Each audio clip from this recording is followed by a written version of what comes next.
It is 1 p.m. I am in Arkansas. It is August 16, 2026. It is 101 degrees. Okay.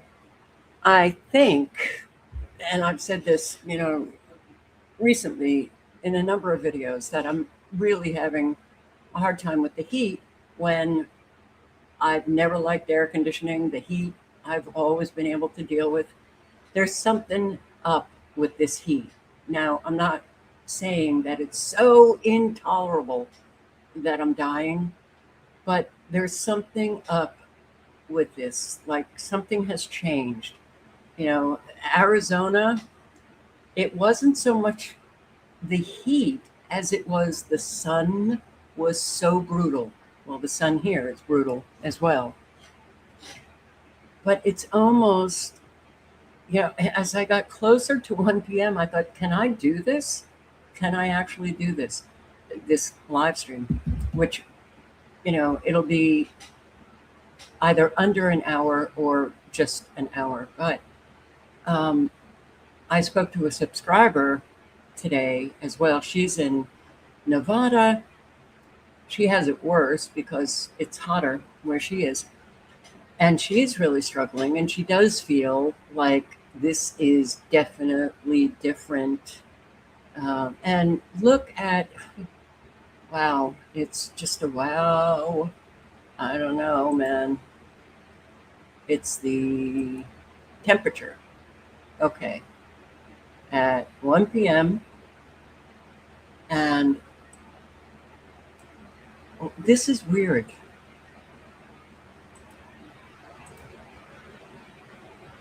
$11 a.m. Yeah, I guess. Okay. So, sorry, I was a little, because it looked hotter. So at 1 p.m., I mean, look at these temperatures. Now, Raleigh at 88, 86, my hunch, August, late August, well, mid August. That's like a normal temperature with a question mark. But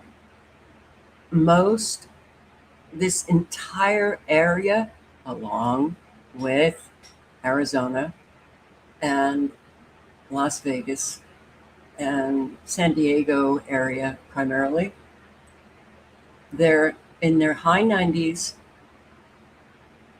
or over 100 degrees. But I think the problem I'm dealing with is that it's day after day after day. It's not letting up. It hasn't let up. That, I think, is the unusual part about this. It's just not letting up.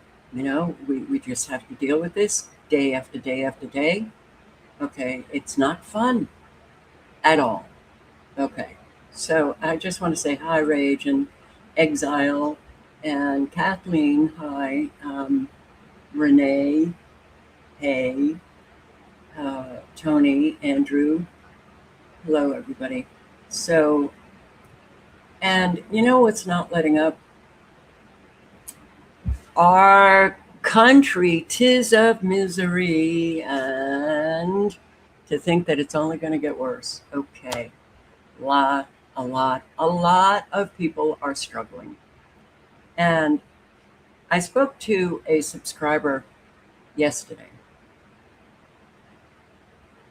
And if she's watching this, then I think she'll start laughing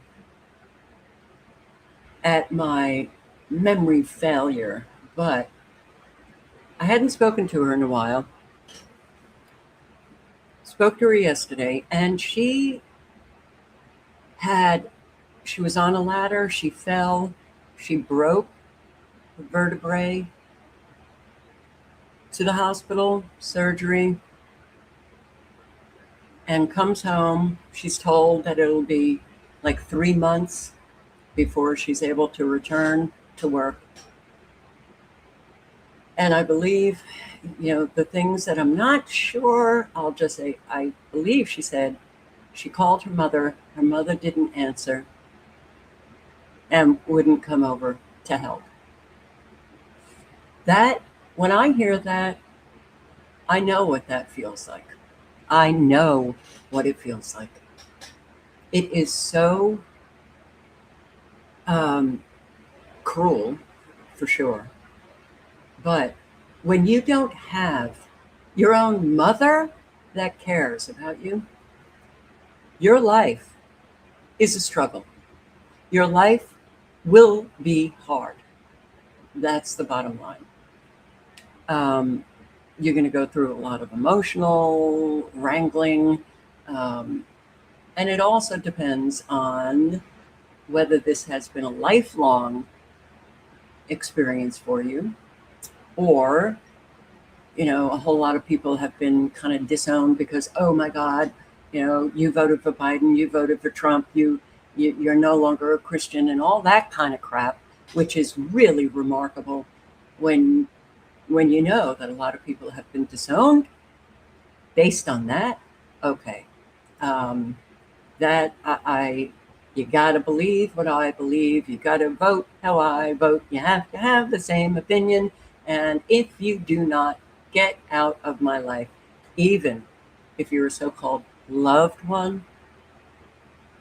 No, that there's something very terribly, terribly wrong in our country with the American people on the whole, which means the majority, not everyone. Okay. But in talking to that subscriber, I'm like, thank God she has a neighbor that has been helping her out. And thank God her landlord said, don't worry about the rent for a couple of months. Don't worry about it. That makes such a huge difference. And you know what? It's easy for an awful lot of people to just lend a hand, to do things like the landlord did, but how many do not? The majority do not. They don't care about people, and they then just, they want their rent, or they increase the rent. It doesn't matter what your circumstances are. We have a very cruel nation. We have a tremendous amount of narcissists in our country. The narcissism has exploded generation after generation, or it's gotten worse. Okay, how does it get worse? It gets worse via parenting. Sorry, number one, parenting. And I know I've heard subscribers. There was this subscriber of mine, and she was listening, or I don't know, listening to a video, and somebody was talking about hardships and whatever, and then said mother. And she kind of like just immediately said, oh, it's always the mother. Yes, guess what? You're number one. You are the primary relationship. Sorry, but that's just how it is. You're number one.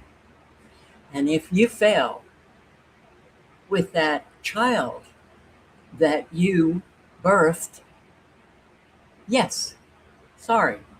I'm so tired of people who refuse to look at reality. Mothers are very important. The most important relationship you can have. Okay. Not a lot of people want to hear that. They want to just strike out. They want to, oh, what? You're the victim? No, no, no, no, no. Guess what? We're talking about mothers. Okay. So if people jump on you, for talking about your mother or talking about parenting and mothers, you can look at them and think, I guess they have some baggage they want to hide, and they're blaming, an awful lot on their child.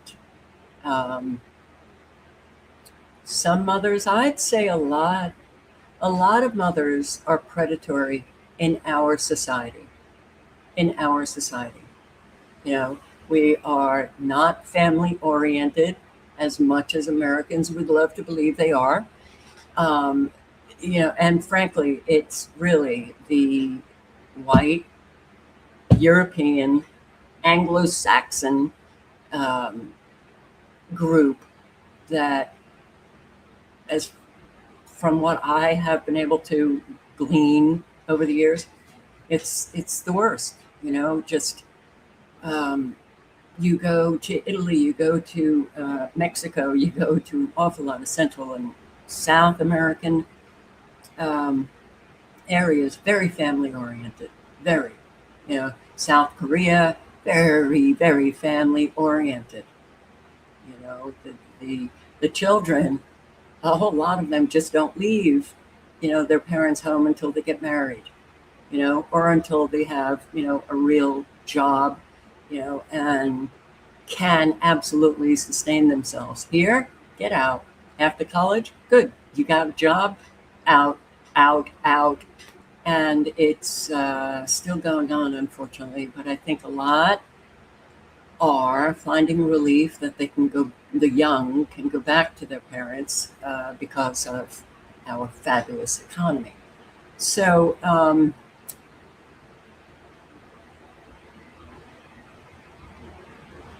resentful parenting is inevitable when everyone is systematically demoralized. We have to find forgiveness and self-forgiveness to some degree. Well, you got to work out everything that's going on before you can step over there. And there are an awful lot that I would say don't deserve any kind of forgiveness. Oh, sacrilege. Oh, you're supposed to forgive. Do you know the forgiveness thing was socially engineered, started in the early 80s, and suddenly everybody was saying, before you could even get out what you're going through, well, just, you have to forgive. You have to forgive. Therapists were doing it. Everybody was saying, forgive, forgive, forgive. And a whole lot of those who were saying it and then claiming that they forgave, well, you find out the second that they're triggered with something, and no, there was no forgiveness going on. But, I'm very grateful to her neighbor and her landlord. Because trying to recover from something major without any help is very, very difficult. So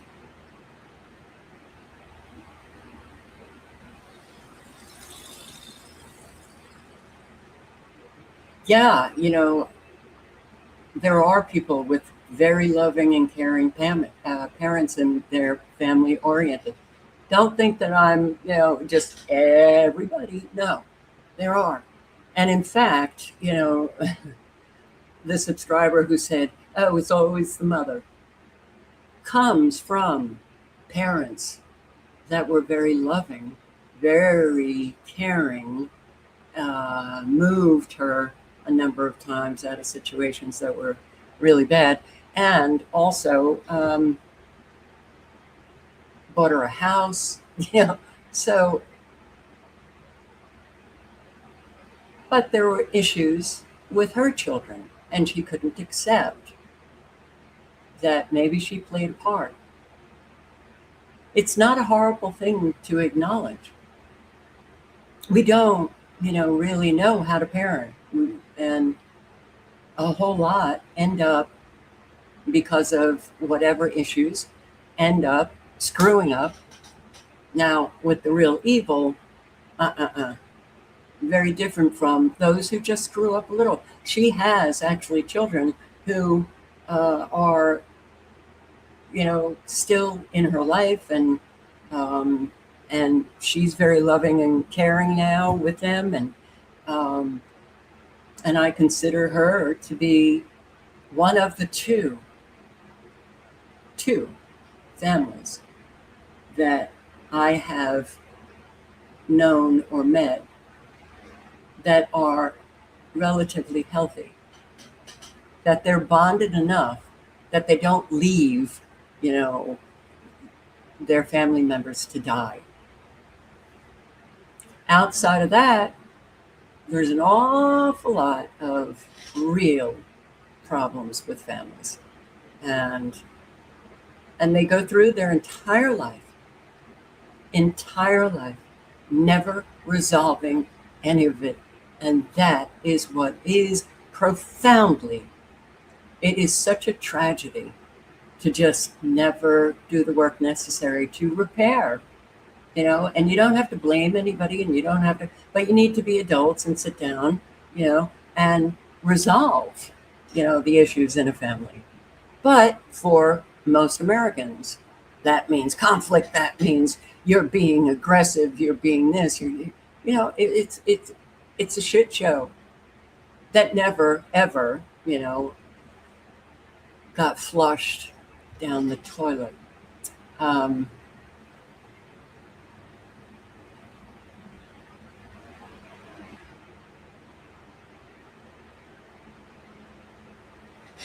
I just find it interesting how people go to forgiveness. It's kind of like the first. It really should be the last when you're talking about all of this kind of stuff.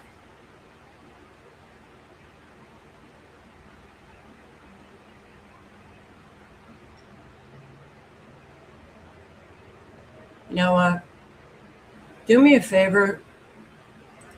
If you can't stop these comments, parsable, whatever, then I'm just going to block you, because this is not about what you just wrote about, okay? Now, I do want to read some of the brilliance of Scott Peck, People of the Lie. And yeah, it is. I have recommended People of the Lie. I can't tell you how often, and there is an audiobook on YouTube.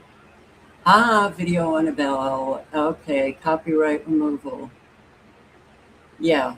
So now if you're reading books, you get copyright strikes on YouTube. But People of the Lie is so, you can really begin to understand what we're living, understand not only individual narcissism, but collective. So if we, as a whole, a population, Americans, are narcissistic, and it never gets any better, then it only gets worse. And here we are. And, I think that the more understanding that people have about, no,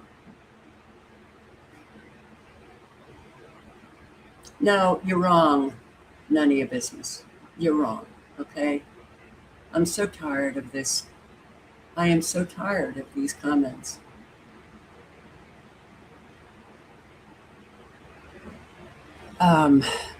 It's so, after 16 years, it's like, enough. All corpse munch, meaning anybody who eats meat and, is not vegan, then narcissistic psychopaths. Okay. Well, you know what? They eat meat in a whole lot of the world. And we seem to have an awful lot of mental illness and psychopathy and narcissism in our society. But a whole lot of societies don't. So what makes the difference? Is it really eating meat? Okay. No. And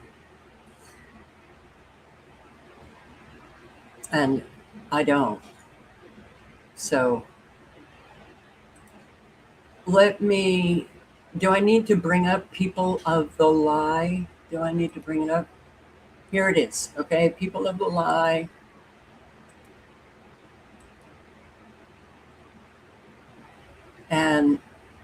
the hope for healing human evil. Okay, very. It was a Bible. I've read it so many times, different highlighting colors all over. I had duct tape that was holding the pages together, um, because I come from severe malignant narcissism, and I had to understand my life. And this book was critical in helping me to understand my own life experience. There were other critical um, readings. So,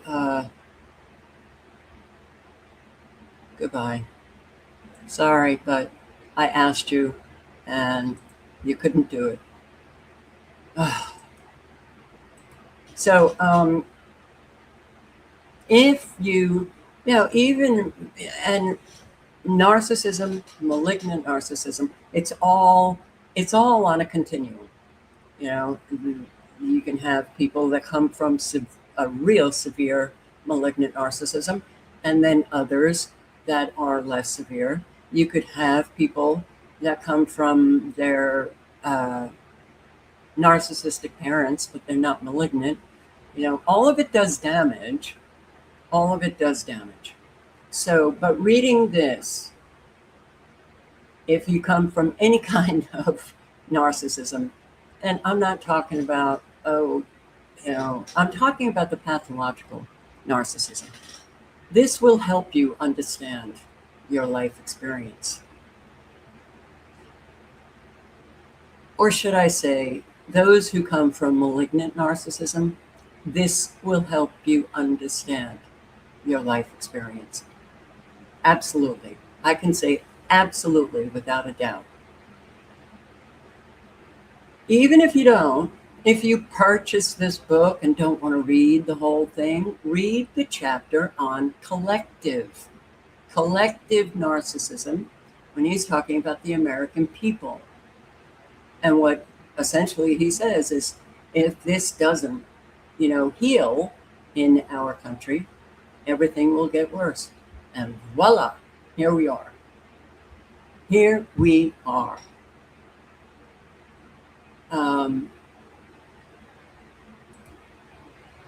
Just want to read some People of the Lie quotes.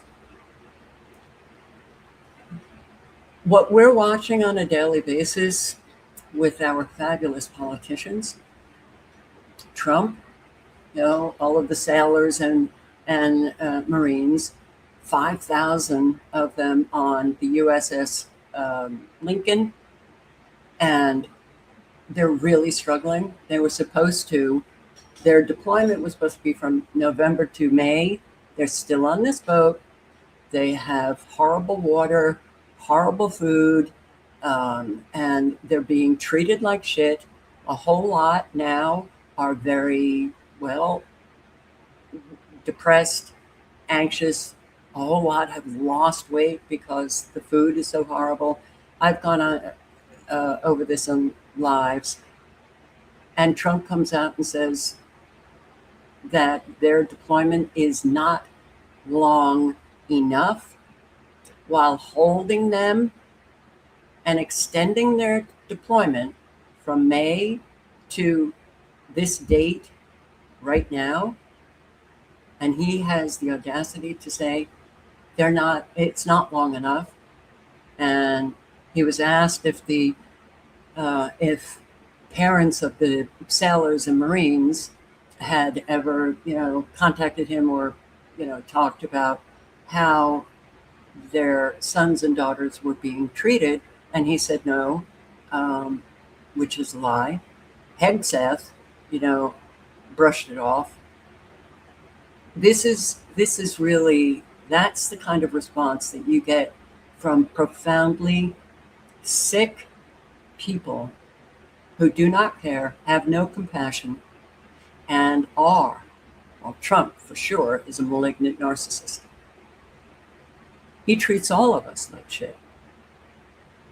He's all about himself. He lives in this fictitious reality, thinking it's real. This is the president of the United States that does wield quite a lot of power over its own population and the world. This should not be going on, but here we are. Millions upon millions upon millions upon millions upon millions. The number keeps going up of lives, your fellow Americans getting absolutely destroyed, and no opportunity to get out of that destruction. That's where we're at today. Now, some might have the opportunity, some might have, very good family, supportive family, and all that. That can make or break a human being.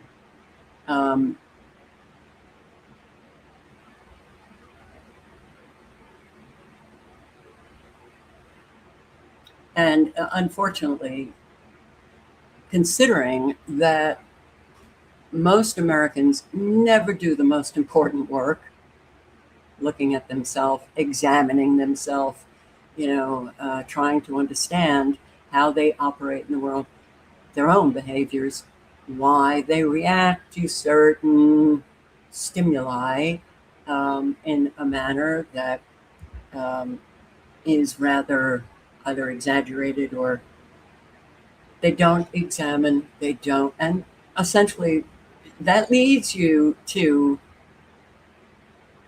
a life of having your brain that doesn't operate anymore. You've handed it over to other people. You don't think for yourself.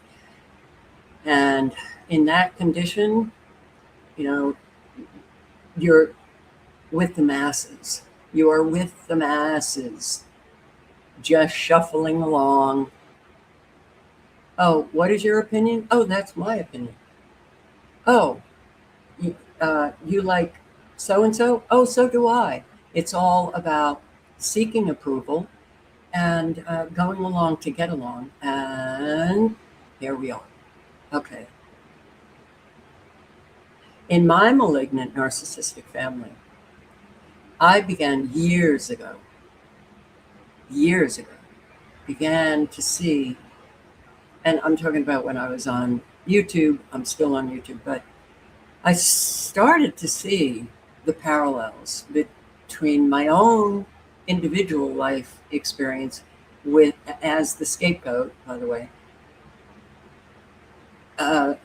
parallels. It was so closely paralleling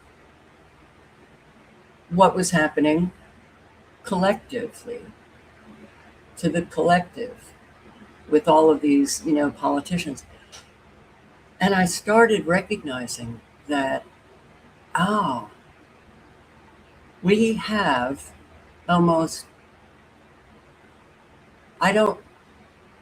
you have to consider truth the most sacred. It is sacrosanct. It is very sacred. Truth has to be put up above everything. How many Americans do you know that actually do that and live it? Okay. I don't know anyone, not to say that you're not or somebody else. Okay. I have not met them personally. And living in reality, as opposed to just going along with all of the lies, when you have a society of people that live in reality, they can face reality, then you have a healthy society. When you have so many people who actually willfully get away from reality because they can't handle it, so they live in delusion, they're mentally ill. We have a mentally ill society. And if anybody wants to deny that or claim that that's wrong, you're one of those who don't want to face reality. And, there's I wish that things would get better because I need them to get better. And I know that a whole lot need things to get better. When I realize they're not going to get better, that means, well, I'll speak for myself. The difficulty I am now experiencing with watching everything that is happening, when you don't have support in your life, when you don't have people who are responding, in a manner that, resonates, then things get more difficult. So I know that the difficulty that I'm having right now, I have to figure out a way to manage it and try to manage it well, actually. Um,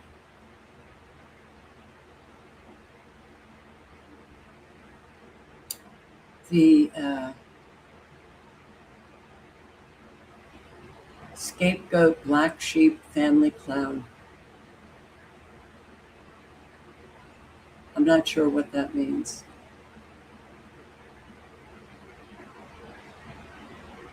Anyway, let me read some of this. And I'd love for you, to respond. Does it resonate? Does it, is it something that you consider important? The major threats to our survival no longer stem from nature without, but from our own human nature within. It is our carelessness, our hostilities, our selfishness and pride, and willful ignorance that endanger the world. Do you think he's right? I think he's right. 100%. This,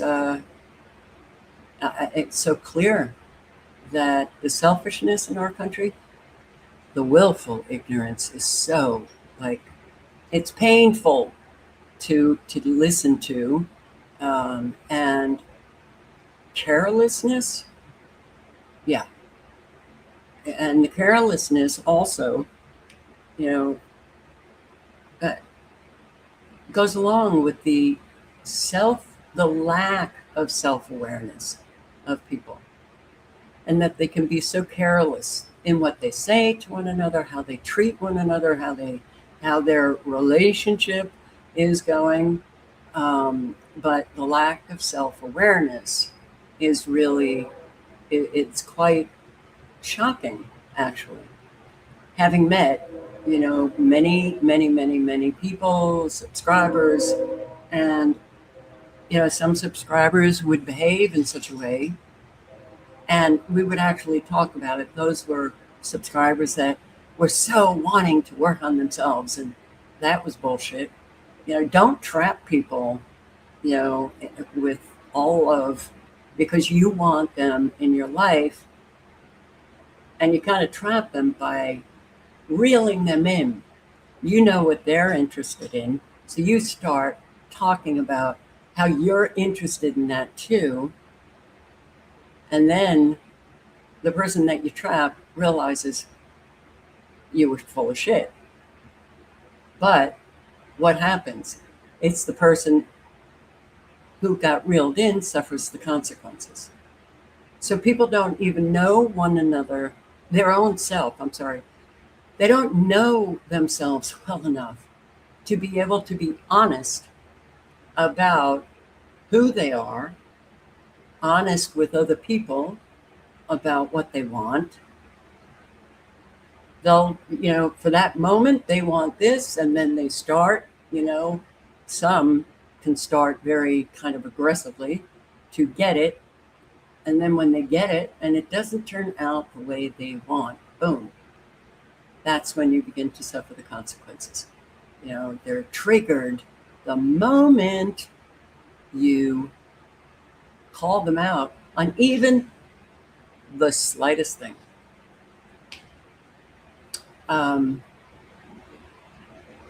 and talk about the immaturity that we find in our society. Being able to admit you're wrong, that's a sign of maturity. Holding yourself accountable, taking responsibility, that's a sign of good character. It's a sign of maturity. Being able to resolve, issues with people, that's a sign of maturity. We throw people away at the slightest little thing. And that has been going on for a very, very long time, my entire life, the throwaway society. So, yeah, it's not just, and I used to get so slammed by people when I would bring up these topics, or God forbid, I should say, that we contributed to this nightmare that we're living. No, we don't. It's the government. As if the government is not a human being. Like, it's the government. Well, who is government? Okay. It's politicians. It's those working in government. They're people and Americans. Oh, okay. But by not holding anybody accountable, which is also a sign of maturity, holding others accountable, they just continue on with their lying, with their aggressive behaviors that end up harming other people, and we get nowhere. We did not, and that's in the chapter on the collective narcissism that Scott Peck writes about in People of the Lie. That's what he talks about. Nobody holds anybody accountable. It's not something complicated in order to understand or to see. All you have to do is look at where we are today, where we started. How did we get here? Well, not holding anybody accountable and allowing these very tremendously sick, leaders to wipe us out, to destroy us. And now it's just crickets. So it's really, that's something that's very disturbing to me. So unless people really jump into, okay, I am going to do intense self-reflection, that's not going to happen when we know it. We know it. So everything will just continue to get worse and worse. And I say this also just, to say, brace yourself, because we are going to see a whole lot of people getting hurt, badly hurt, people freaking out, and a whole lot suffering the consequences of real evil, right smack in your face. A whole lot of people, I guess, will, somehow manage to deny. I've actually kind of been in reality my entire life. I didn't have that ability to not see what my eyes were seeing. I didn't have a great ability to just, twist things around or,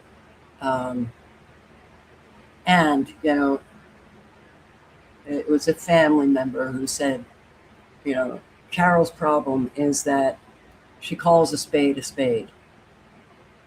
I don't think that's a bad thing, but I'm very direct and straightforward, and here I am. So,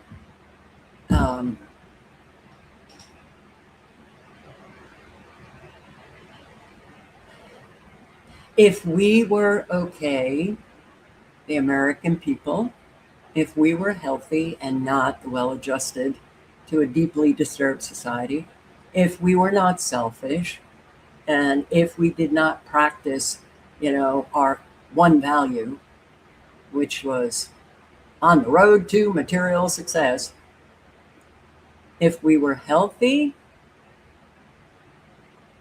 mature, moral people, we would not be living what we're living. We would have been holding people accountable and actively involved in doing whatever was necessary to change course. But when your entire society is pretty much, you want to talk a deficit in morality, and a whole lot have not only a deficit, but it's real depraved. You're not a society that is going to get anywhere. You won't stop, right, Nona? You won't. None of your business. You won't stop. Okay. Now, by far the most important form of attention we can give our loved ones or friends, the most important form of attention that we can give anyone is true listening. True listening. Not a lot of people can do that. And listening is an art. It's an art form. It's something that you have to work on and work on and work on. One of the reasons why so many people are living in relationship with people, it's just drama and chaos and fighting and betrayals and lies. And true listening, you begin to understand the individual that you are listening to.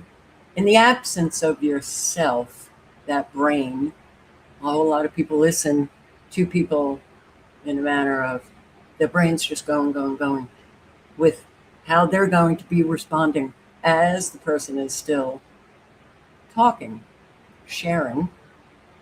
That's not listening, right? A lot of people have said, yeah, we're talking in the chat and everything, but we're still listening. How do you do that? That's interesting to me. I wish I had that ability. Not that everybody has to be listening to every word I say. That's not what I mean. But we don't really listen to one another. And that means that we're in relationship with people that we don't really know. And that means that the relationship is really just about the person who can't listen. You're in control. You're the one who's going to bow out. You're the one who is going to rip apart the relationship, not the other one who is actually listening. And it's a very self-centered thing to do because you haven't accepted that the person in front of you that you feign listening to is an individual that you don't really want to know. So how can you have a good relationship without listening? And getting rid of the filters in your brain. So many people have them, and they don't even know they have them. And a whole lot might even hear what I just said, and they don't care because they're not serious people in the world. And because of that, they actually end up manifesting a lot of harm. And in fact, the beginning of his introduction, Scott Peck, he became a Christian and late in life. And he was writing in the introduction, I think it was like maybe the last sentence of his introduction, but he said, I'm writing this book because I want Christians to take more seriously their Christianity. Now, I was in Massachusetts. He's in Connecticut. I tried to call his office because I wanted to see him. He was in a practice in Connecticut and he was dead. So,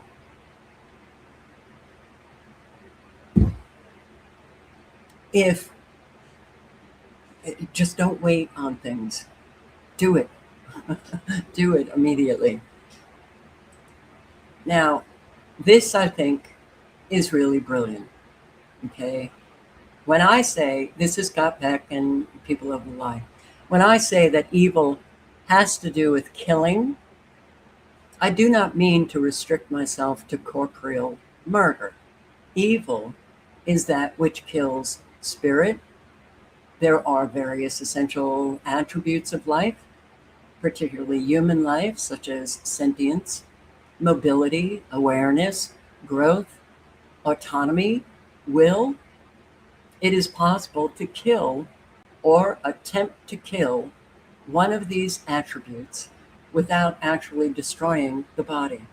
Thus, we may break a horse or even a child without harming a hair on its head.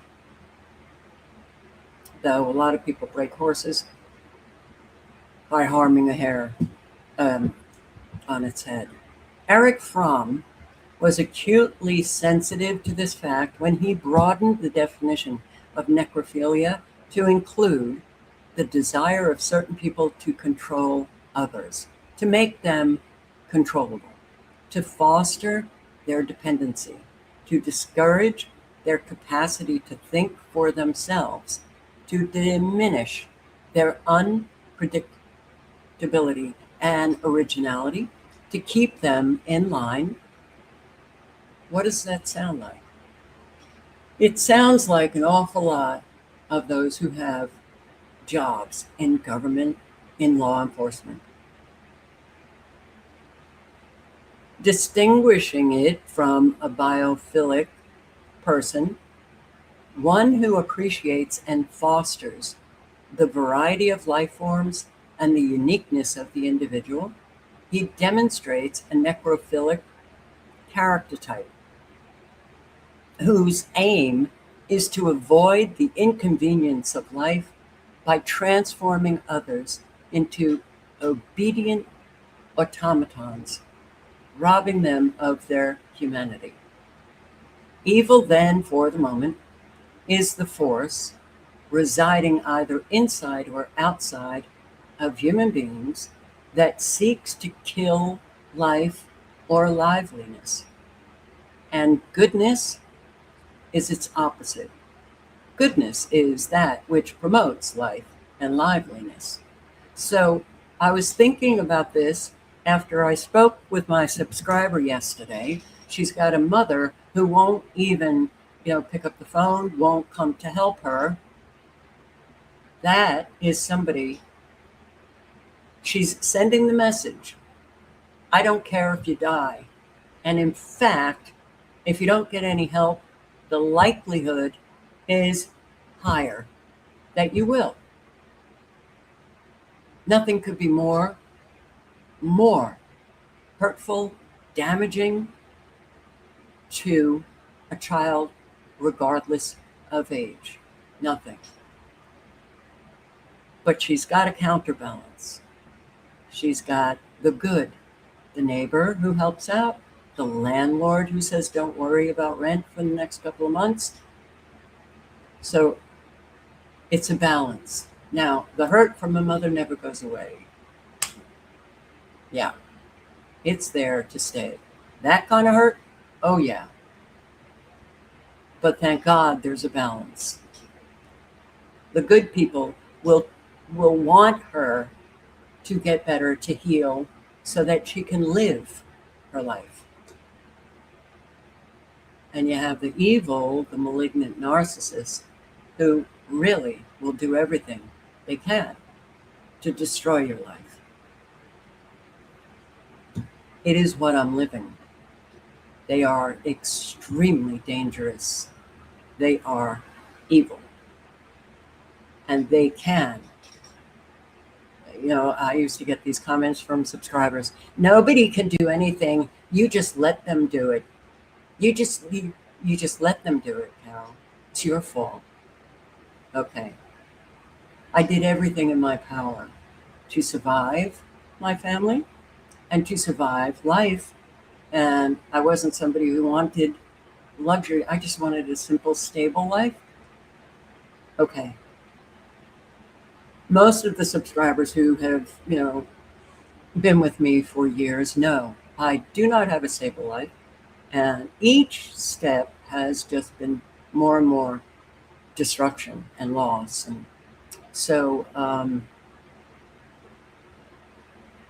but that's exactly what these malignant narcissists want. Look at what Trump is doing to people.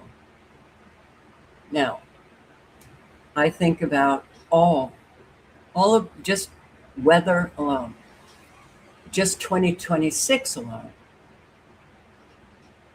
I don't know how many have lost their homes, lost everything, even lost loved ones. And we have not heard anything from Trump. There is a complete ignoring of all of the suffering of those Americans that he claims to love. Now, I have no doubt that my mother, with her fictitious narrative that she loves to just, speak to all of these people that I don't know. She's in Florida. I'm all over. But her fiction that she wrote, and I, unfortunately, I'm the star in it as the scapegoat. I'm a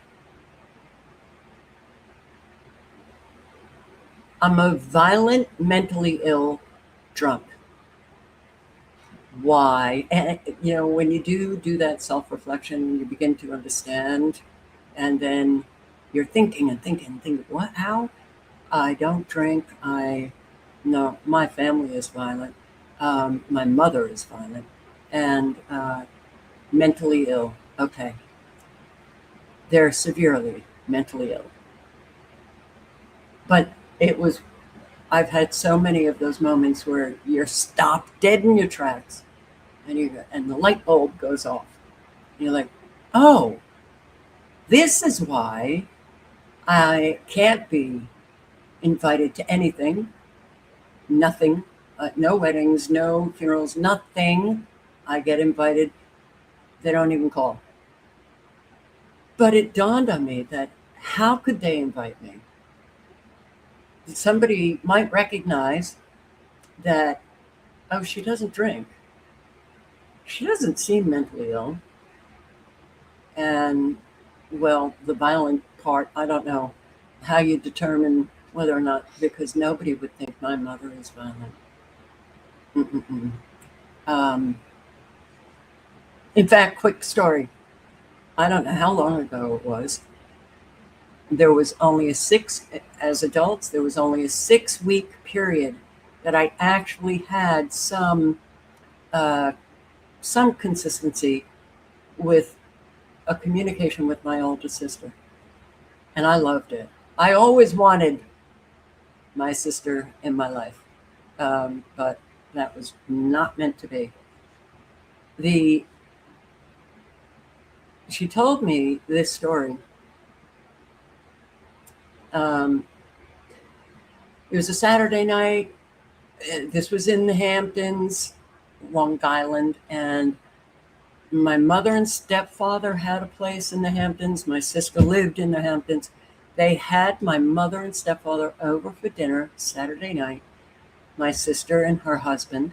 And my sister at that time had like a toddler who had a very rare blood disease. So she did not have your average upbringing. She was in and out of hospital. She had transfusions and all of that kind of stuff. Okay. Well, during this dinner, I think I've only seen my niece twice. This was decades and decades ago. But I think Cheska was underneath the table and my sister just kind of laid off. I think my sister probably did a good job because it was wanting to not do what my mother did. Anyway, Cheska was underneath the table. It's my niece. My mother said something to my sister about parenting. And I can see my sister. Now, I've had almost zero contact throughout my adult life with my family. But still, I can see my sister just looking up at my mother with that expression on her face and saying, "Don't you ever talk to me about parenting." My mother got up from the table, walked over to my sister, and punched her in the face. Okay, I'm violent. They had this whole fist fight that the respective husbands broke up. My mother and stepfather went home. It was my sister who woke up in the morning and said, "If I don't call now, I will never hear from her again." That's my mother. So she did call, and all she said to my mother was, "I think we should acknowledge what took place last night and move on." And my mother said, "Fine." Well, I think I would I'd want to resolve it. So, okay, that's the difference. And they will do everything to destroy you. And if I had known prior to my really learning about malignant narcissism and my role as the scapegoat in that dynamic, if I had learned earlier in my life, I might have been able to avoid an awful lot of the harm inflicted upon me. But I didn't. And the dynamic, oof, I also didn't understand that trying to change that dynamic, forget about it. You're done for. It doesn't change. And in some families, it only gets more vicious. Look at what our government is doing to the American people, destroying them. I desperately needed help. When I had the stroke, I was ending my practice. Desperately needed help. No help. Not for years and years and years. And then when some help came, now, no calls, by the way. I always had to call. You have to go through severe shaming. That whole process never, ever changed. God forbid you need help. You're shamed into the ground, and you gotta, it's your survival. So then you call again, and then you get some help, but it's the kind of help that doesn't help. Okay? And in my family, they don't come to your aid. Not at all. They don't physically help you. They don't. No, it's money. And they break you. They destroy you without laying a hand on you through the phone. Everything that they say. And then they never, ever help. So you got to call again. And, oh God, your stomach is like, okay, so And then whatever you get, it never works. And you try to tell them it's a waste that you're, you know, I mean, it's not helping. It's a waste for you. Doesn't matter. That's what you get. It's kind of like those on disability trying to get some help, and it never comes through. Those that it does come through, it's never the type of help that you can actually get off it. They keep you on it. It's the kind of help that keeps you dependent. And now, look at all of the gutting of all assistance to Americans that are so desperate in need of help. They kill. That's our government. That's Trump. And that's Trump's administration. We needed to be the good army and go up against the evil.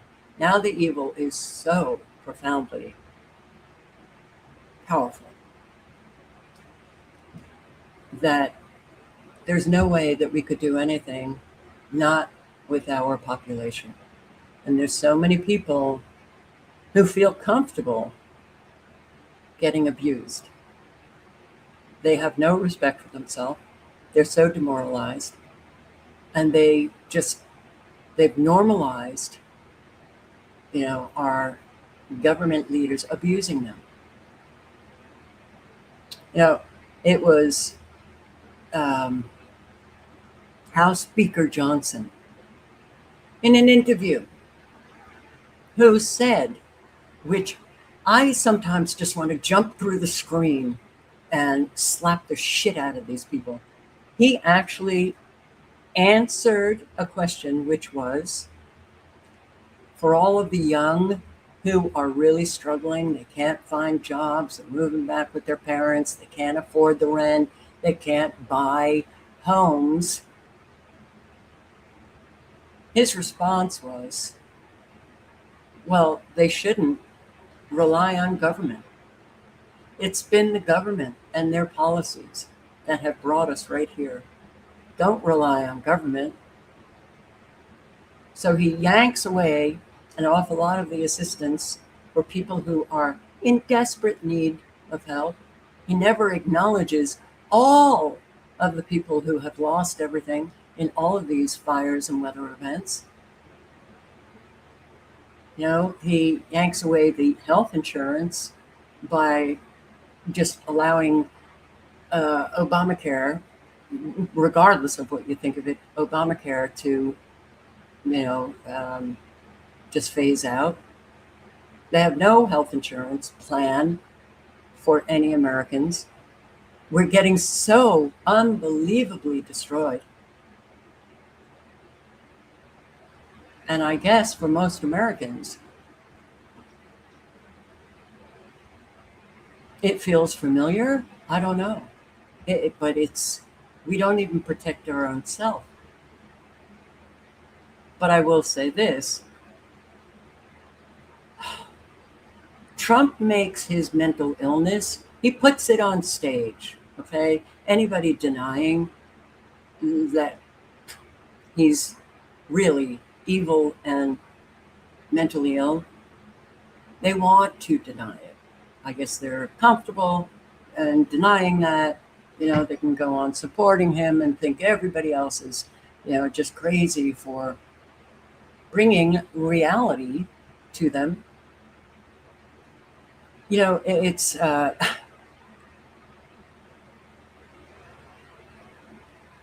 oh, and you know what I forgot? In the beginning, I was saying the parallels, right? My own life experience with my family and the collective American people. And I began to see the parallels, and one that really stood out: never holding anybody accountable, and not necessarily believing the lies, but kind of being afraid of the liar, that you just continue to let them lie and lie and lie. And don't care who suffers the consequences, their sister. So all of the lies that my mother told, my own siblings knew it was a lie. But because they were little children and never grew up, they're afraid of mommy doing to them what she does to me. My sister does not want to be abandoned. No matter how bad things are, she will continue just propping up the liar. Same with my brother. That's what the American people do. So, can we get off this track? No. The only possible, and I don't even think because everything has gotten so bad. I used to say, another generation, having parents that are healthy enough to put their children on a healthy trajectory to become healthy adults, that's the only way that we can, become a healthy society. And we don't have healthy adults. So it's kind of like you do all of the work, you want to become healthy, you want to mature, you want to, and you get somewhere, right? And it's lifelong, but you're stuck. You're stuck in all of this shit.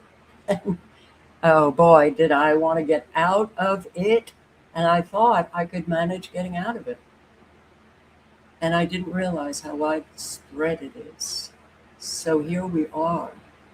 And just always remember, there's an awful lot of people out there that do not care. They're willing to kill you, actually physically.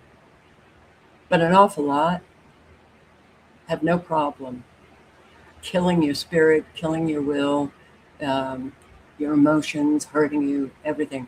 There's more people like that than not. And that doesn't portend a very fabulous life.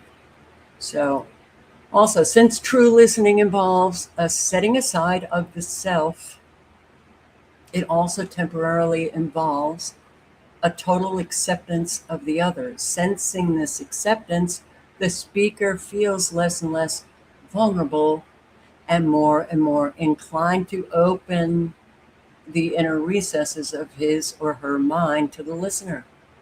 And as this happens, speaker and listener begin to appreciate each other more and more, and the dance of love is begun again. Yeah.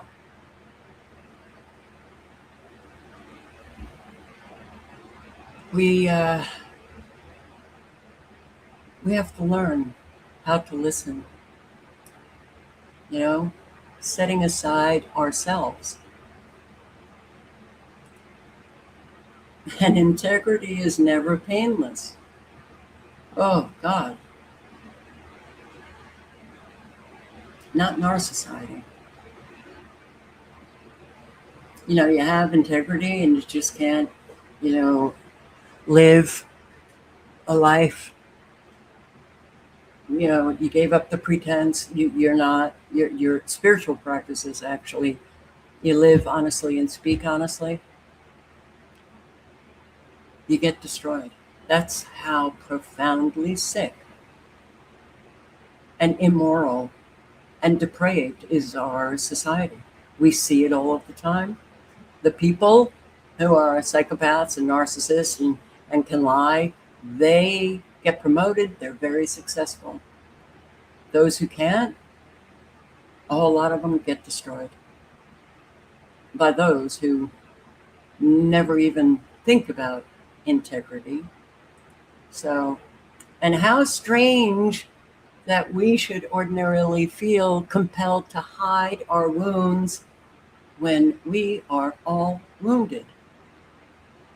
That goes along with what I don't know how long ago, God, 2005 or 6, I'm walking along, and I mean, I did a lot of self-reflection in the woods. Okay. And once again, stop dead in my tracks. And I think to myself, why are we trying to hide, how our bad behaviors, or, how messed up we are? Like, why? Because everybody is in our society. I saw this comment in the chat last night, somebody saying, we're the sane ones. No, we're not. No, we're not. Sorry. Um, we'd like to think we are, but we're really not. We're not taking any steps to do anything to protect ourselves, protect, if you have children, grandchildren. So we doesn't it kind of ease the blow when you realize that everybody is insane, when you realize that the well-adjusted are really deeply disturbed? Doesn't it feel a little bit, not that you should feel good about your own bad behavior, but doesn't it ease, this, certainly the idea that you have to pretend to everybody that you're just so swell, you got it all together, but also the feeling of, if I tell somebody, what I'm really about, they'll shame me, they'll abandon me. If we all just came out and were honest, that would be the start of the healing process.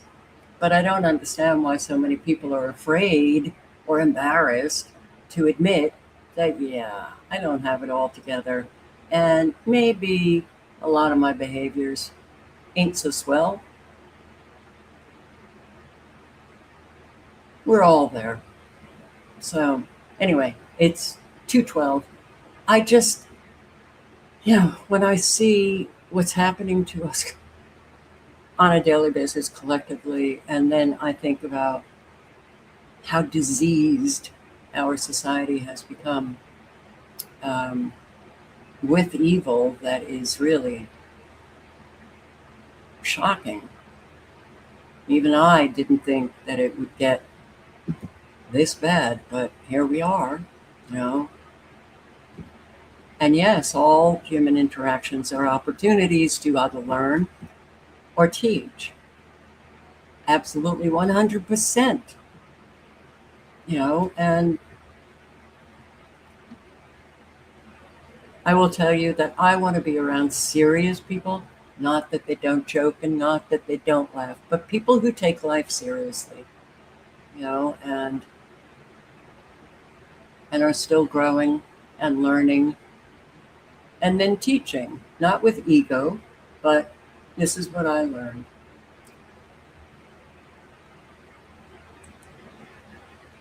The path of spiritual growth is a path of lifelong learning, for sure. And it's a path that is very painful a whole lot of the time. So when you see all of these people who claim to be whatever it is they claim to be, they're not. They're not. I actually had a friend in the Great Barrington, Massachusetts, and a lot of them were very wealthy.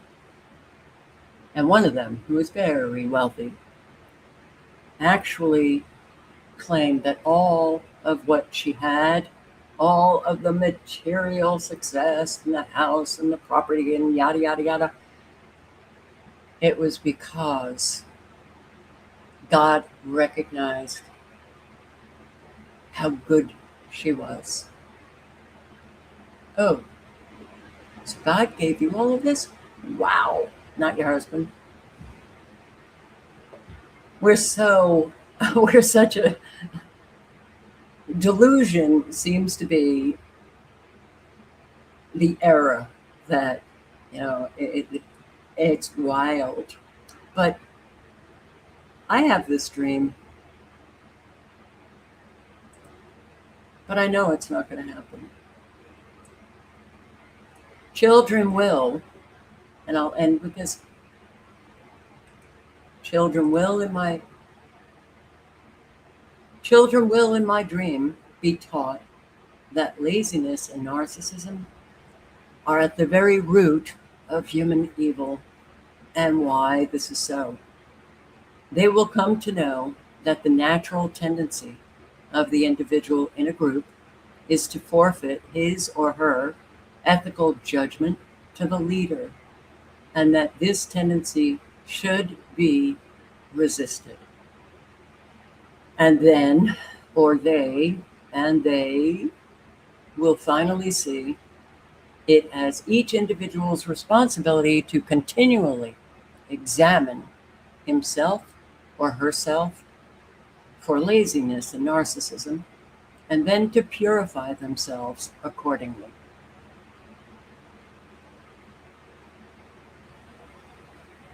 And I will say that only a serious person will do this. And it's absolutely 100% necessary. And it's necessary to have a generation of people, of parents that can actually parent in a healthy manner their children, and to instill the values, not your own, Christianity or whatever, but the moral values, and that are necessary to create a healthy human being, because it is 100% fact. Family in the aggregate, the family unit in the aggregate, make up the reality of every society. Here we are with our society. It's essential, to bring up children in a healthy manner so that they can become adults that are healthy, so they don't cause a lot of damage and harm to others in the society. We don't have that going. We've been so unbelievably materialistic. The value, money. How do you get it? College. Get a master's, get a PhD, go to law school, go to med school, get yourself in tremendous debt, but there's not a lot have been able to be brought into the world. You're existing in this family, and they're really talking about what really matters in life. Your character, good character. You don't lie. You don't cheat. Teach them natural law, how you behave in society. Very, very, very important. Your behavior. You think about your behavior. You become a human being who actually thinks and critically thinks. And, well, if I take that action, I know that it's going to hurt somebody else or a sentient being. So I will not behave in that way, in that manner. It's gone, it's dead. And it's such a shame, because I do think that this country could have been quite the country, and life did not have to be like this. But we had to also manifest something healthy. We, the collective. Thank you for showing up. I hope that you check out People of the Lie. Well worth it. It's quite a learning if you haven't read it. I'm going on at 5:30. Maybe I'll see you then. Have a good afternoon. Ciao, guys.